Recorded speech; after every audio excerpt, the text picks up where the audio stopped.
ರಾಜೀವ್ ಗಾಂಧಿ ವಸತಿ ಯೋಜನೆಯಲ್ಲಿ ಗೋಲ್ಮಾಲ್ ನಡೆದಿದೆ. ಬಿಆರ್ ಪಾಟೀಲ್ರ ಆಡಿಯೋ ಬಾಂಬ್ಗೆ ಈಗ ಮತ್ತೊಂದು ಸಾಕ್ಷಿ ಸಿಕ್ಕಿದೆ. ಆಳಂದ ಕ್ಷೇತ್ರದಲ್ಲಿ ಮನೆ ಹಂಚಿಕೆಯ ಸಂಬಂಧ ವಿಡಿಯೋ ಒಂದು ರಿಲೀಸ್ ಆಗಿರೋದು. ಹಣ ಕೊಟ್ಟವರಿಗಷ್ಟೇ ಮನೆ ಅಂತ ಈ ವಿಡಿಯೋದಲ್ಲಿ ಉಲ್ಲೇಖ ಆಗಿದೆ. ದಂಗಾಪುರ ಗ್ರಾಮ ಪಂಚಾಯಿತಿಯ ಸಭೆಯಲ್ಲಿ ಮಾತಾಗಿರುವಂತಹ ವಿಡಿಯೋ ಇದು. ಯುವಕ 10,000 ರೂಪಾಯಿ ಹಣ ಕೊಟ್ಟಿರೋದಾಗಿ ಹೇಳಿಕೆ ಕೊಟ್ಟಿದ್ದಾರೆ. ದುಡ್ಡು ಕೊಟ್ಟವರಿಗಷ್ಟೇ ಇಲ್ಲಿ ಮನೆ ಸಿಗುತ್ತೆ ಅನ್ನೋದಕ್ಕೆ ಇದು ಮತ್ತೊಂದು ಸಾಕ್ಷಿ.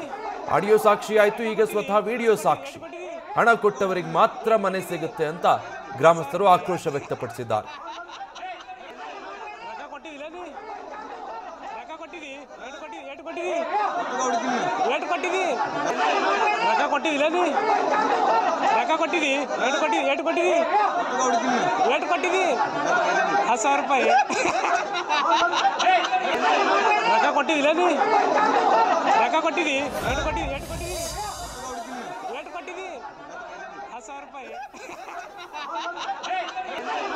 ಡೀಟೇಲ್ಸ್ ಕೊಡ್ತಾರೆ ಈ ಬಗ್ಗೆ ನಮ್ಮ ಪ್ರತಿನಿಧಿ ಭಜರಂಗಿ. ಆಡಿಯೋ ಬಾಂಬ್ ಆಯ್ತು, ಈಗ ವಿಡಿಯೋ ಸಿಕ್ಕಿರೋದು. ಎಷ್ಟು ಕೊಟ್ಟಿದ್ಯಾ ಅಂದ್ರೆ 10,000 ಕೊಟ್ಟಿದ್ದೀನಿ ಮನೆಗೆ ಅಂತ ಅಲ್ಲಿ ಒಬ್ರು ವ್ಯಕ್ತಿ ಹೇಳೋದನ್ನ ನಾವು ನೋಡ್ಬೋದು. ಈ ವಿಡಿಯೋ ಅಸಲಿಯತ್ತೇನು, ಇದರಿಂದ ಏನ್ ತಿಳಿಯುತ್ತೆ? ವಿಜಯ್, ಖಂಡಿತವಾಗಿ ಕೂಡ ಕಲಬುರಗಿ ಜಿಲ್ಲೆಯ ಆಳಂದ ಕ್ಷೇತ್ರದ ಕಾಂಗ್ರೆಸ್ನ ಶಾಸಕರಾಗಿರ್ತಕ್ಕಂಥ ಬಿಆರ್ ಪಾಟೀಲ್ ಅವರು ಕೂಡ ವಸತಿ ಇಲಾಖೆಯಲ್ಲಿ ಮನೆಗಳನ್ನ ಹಂಚಿಕೆ ಮಾಡಬೇಕಾದ್ರೆ ದಂಧೆ ನಡೀತಾ ಇದೆಯಾ, ದುಡ್ಡು ಕೊಟ್ಟವರಿಗೆ ಮನೆಗಳನ್ನ ಹಂಚಿಕೆ ಮಾಡಲಾಗ್ತಾ ಇದೆ ಅನ್ನುವಂತ ಗಂಭೀರ ಆರೋಪ ಕೂಡ ಮಾಡಿದ್ರು. ಆ ವಿಚಾರ ಸದ್ಯಕ್ಕೆ ರಾಜ್ಯ ರಾಜಕಾರಣದಲ್ಲಿ ಸಾಕಷ್ಟು ತಲ್ಲಣ ಸೃಷ್ಟಿ ಮಾಡ್ತಾ ಇದೆ. ಎಲ್ಲೋ ಒಂದ್ ಕಡೆಗೆ ಕಾಂಗ್ರೆಸ್ ಸರ್ಕಾರದ ಕೆಲವು ಇಲಾಖೆಗಳು ಭ್ರಷ್ಟಾಚಾರ ನಡೀತಾ ಇದೆ ಅನ್ನೋ ಅನುಮಾನ ಒಂದ್ ಕಡೆ ಆದ್ರೆ, ಈಗಾಗಲೇ ಬಿಆರ್ ಪಾಟೀಲ್ ಅವರು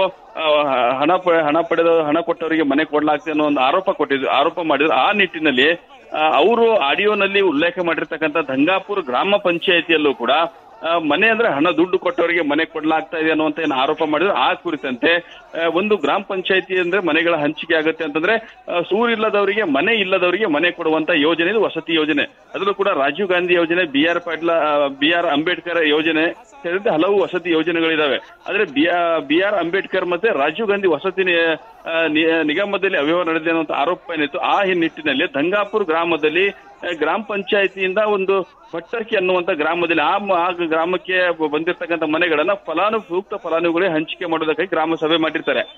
ಆದ್ರೆ ಗ್ರಾಮ ಸಭೆ ಮಾಡುವ ಸಂದರ್ಭದಲ್ಲಿ ಅಲ್ಲಿರ್ತಕ್ಕಂಥ ಗ್ರಾಮಸ್ಥರು ಸಾಕಷ್ಟು ಪಿಡಿಒ ಆಗಿರ್ಬೋದು, ಜೊತೆಗೆ ಪಂಚಾಯತಿ ಅಧ್ಯಕ್ಷರು ಸಾಕಷ್ಟು ಆಕ್ರೋಶವನ್ನು ಹೊರ ಹಾಕ್ತಾರೆ.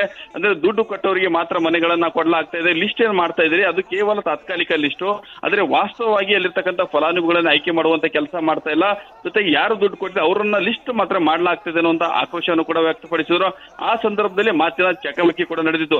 ಆ ವಿಡಿಯೋ ದೃಶ್ಯಗಳನ್ನೇ ನೋಡೋದಾದ್ರೆ ಆಗಿರ್ತಕ್ಕಂಥ ಒಬ್ಬ ವ್ಯಕ್ತಿ ನೇರವಾಗಿ ಹೇಳ್ತಾನೆ, 10,000 ಮನೆ ಕೊಡೋದಕ್ಕಾಗಿ 10,000 ರೂಪಾಯಿ ದುಡ್ಡು ಕೊಟ್ಟಿದ್ದೀನಿ ಅಂತ ಅನ್ನುವಂತ ಮಾತನ್ನು ಕೂಡ ಹೇಳಿರುವಂತದ್ದು.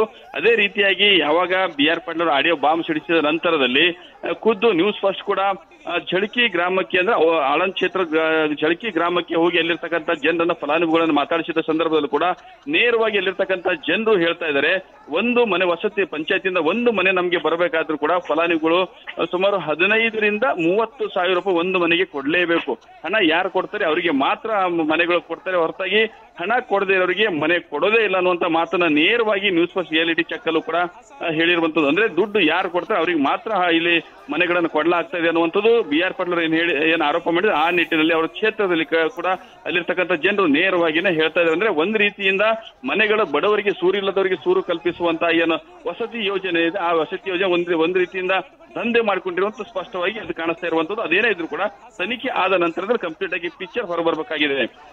Vijay, thank you Bajrangi.